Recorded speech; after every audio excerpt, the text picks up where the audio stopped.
We're going to go ahead and take our next call. It's going to be Jimmy.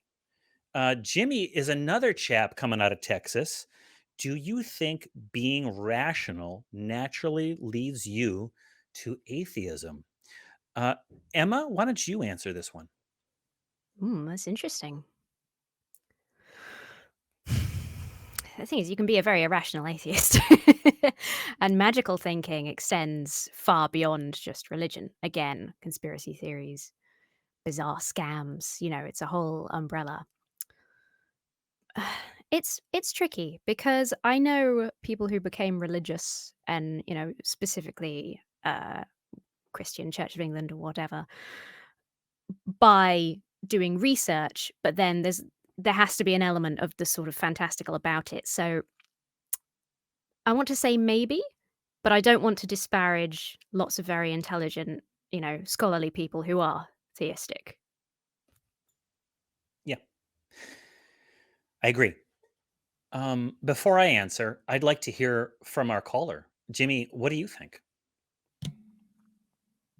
Well, I was interested in hearing both of you guys' responses. So, because if you think that critical thinking and rationality naturally lead to an atheist conclusion, and let's say throughout the course of your life, whether it be sometime in the midst of your life or maybe even at your deathbed, you finally encounter what you might be convinced of evidence of God, then if you spent your whole life thinking that critical thinking and rationality naturally lead to atheism, wouldn't it demonstrate that it's a faith-based, belief? That the kind of the topic of the show, does atheism require faith? Oh, yeah. Um, a nice way to put it. I think that well, I'll speak for myself. Emma has spoken for herself, and I'll speak for myself. I don't believe that any gods or fairies or pixies or goblins or ghosts exist. How did I arrive at that lack of belief? I have found in my experience and in my readings of argumentation nothing to support the existence of those things. So I think I am applying rationality and reason and all that jazz correctly because I don't identify any any fallacies. I don't have all the information, so I don't say that they don't exist. But I got no reason to believe that they do exist, at least as far as I see it. Now, does it is it inevitable that I would have reached this conclusion? I can guarantee you no, because I think maybe what you're saying is a little bit simplistic, and I don't mean that in an insulting way. I have a friend. I've talked about him on the show before. My friend Patrick, good guy. He is very rational. He is a heck of a lot of fun, and he's very clever too. And he's a good guy. He believes he's Catholic, and he believes in the general tenets of Roman Catholicism. He's rational, but I don't think that he's applied you know his rationality to properly investigating the claims of the Catholic Church and generally to Christianity. I don't think he has. Um, Insofar as we've talked about it, he it does seem to come down to, well, you got to have faith, and that itself is this kind of an assumption. Like I would disagree. So I would say he imperfectly applied it. So what Emma said, and I'm going to try to be brief because I've already been talking too much. Rationality can Irrationality can lead you not just to supernatural concepts, but also to strange things like QAnon and aliens. There doesn't have to be anything supernatural about aliens.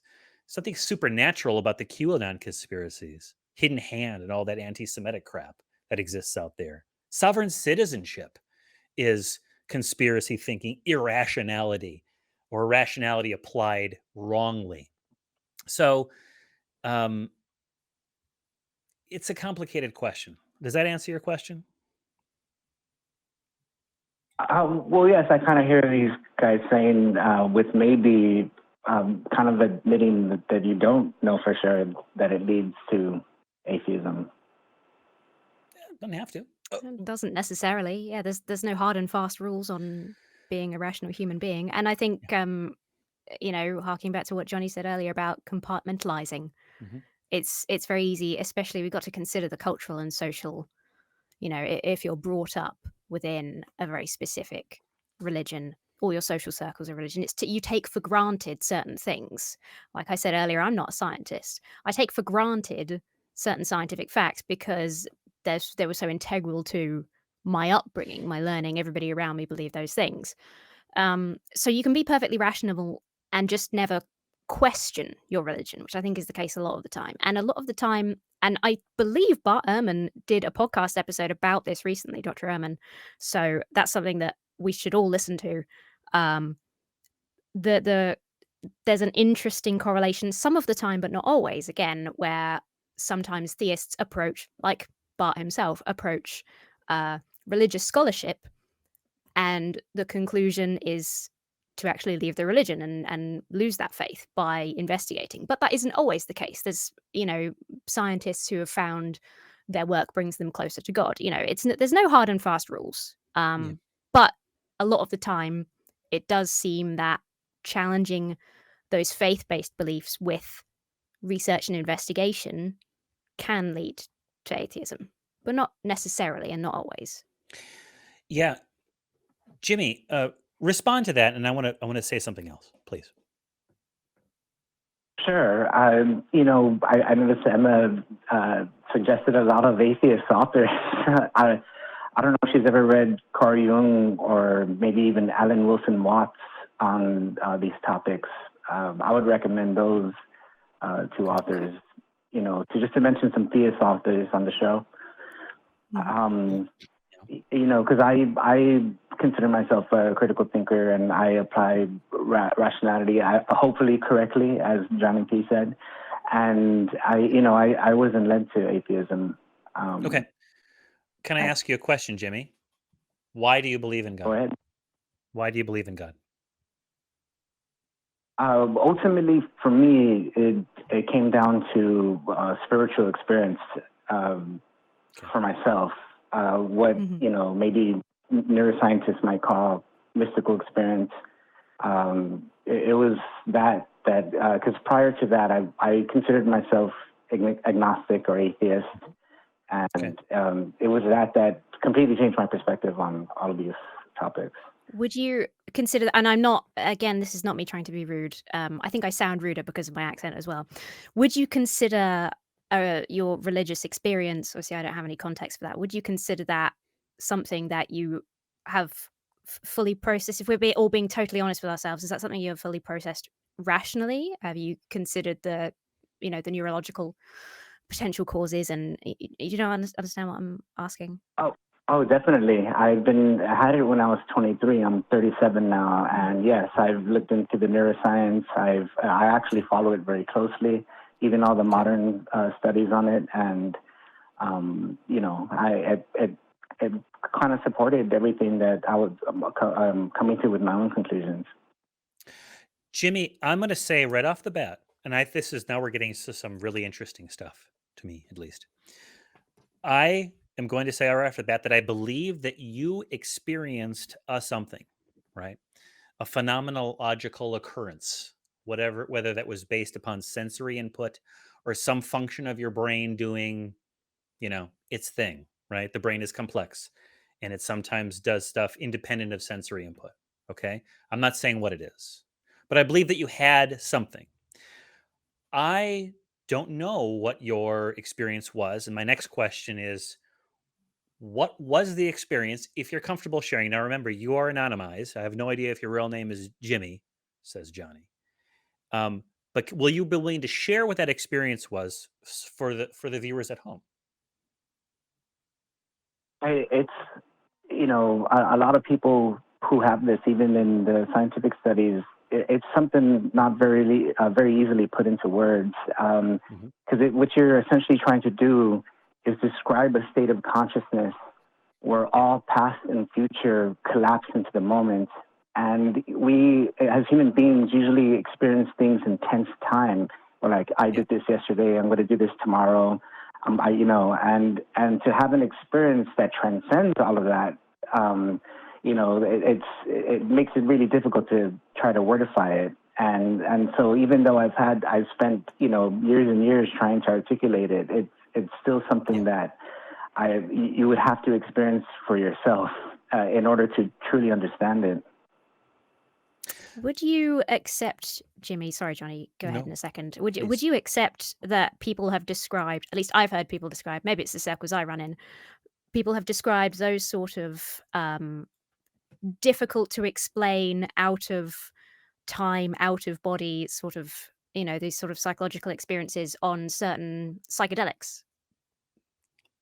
That's where I was going. Sure. Yeah, I think there's many ways to get there. I think spiritual discipline like meditation, contemplation could get you there. Psychedelics, maybe even near-death experience. Jill Bolt Taylor talks about a stroke that she had, where she had a very similar experience to what I had.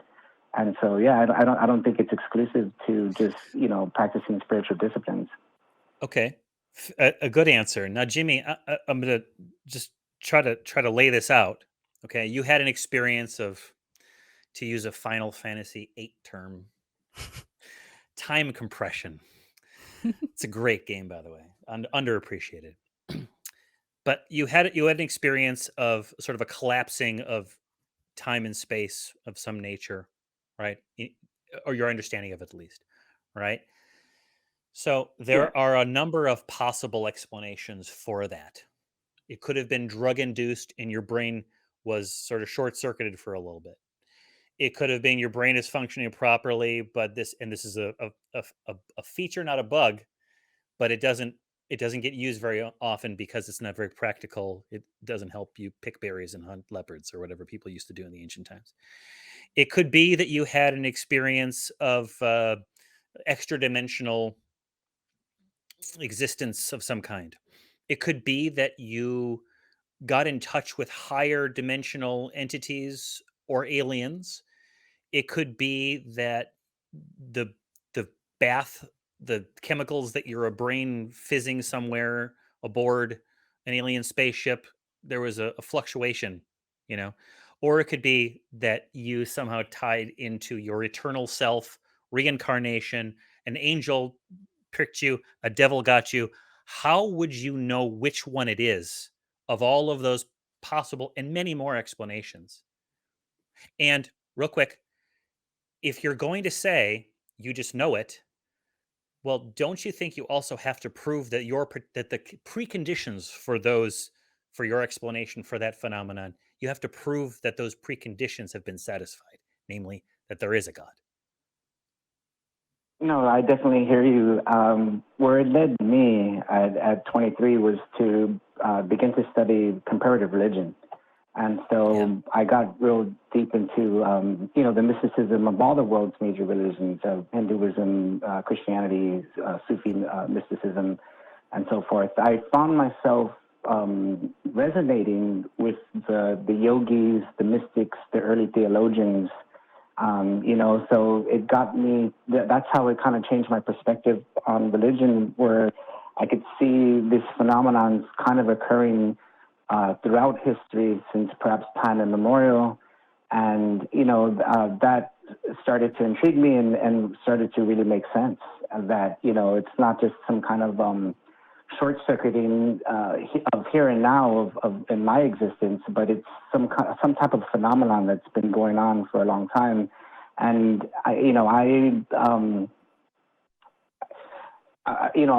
we're all finite beings. We only have about 80 years on this planet, but I began to not see it as exclusive to myself, and I couldn't even, bring myself to buy the fact that, oh, okay, so could religion be explained off by a short circuiting of the brain, and this has been going on throughout history? Maybe, but I through my readings and my studies, I couldn't come to that conclusion. Okay. Okay. Ultimately, this is and this is where we always diverge with the theists versus the atheists in in these kind of discussions. It comes down to faith. Ultimately, based on your reading, your philosophical interests, you've come to the conclusion just by belief, by faith, by thinking, well, this seems right to me that it was a religious experience and these but because if we're going back to rationality and being perfectly brutally honest with ourselves, the answer is we don't know. None of any of us know what Yeah. caused your religious experience. And it could have been any of the things that Johnny listed. It could be something we've never even considered, some science we don't know. And you've chosen via faith to believe that it's a religious thing. Yeah. Agreed. And I encourage you, Jimmy. You're still a young fella, if I do say so myself. You've got the rest of your 80 years that have been allotted to you, hopefully more, and hopefully they're all very healthy to continue to investigate. And I would encourage you to continue to investigate critically of your own beliefs and your own conclusions, and and keep examining. I think our points are pretty valid, and I would love to have an experience like that. I know that people have those experiences on drugs or whatever, and they walk away from it and they don't feel like they've touched God's, hangnail. They just feel that their brain is now like outside of the conventional bonds that keep Mm. us practically functioning in the world. But for you, you're continuing to examine it, and I wish you the best of luck in it. You take care, Jimmy. All right.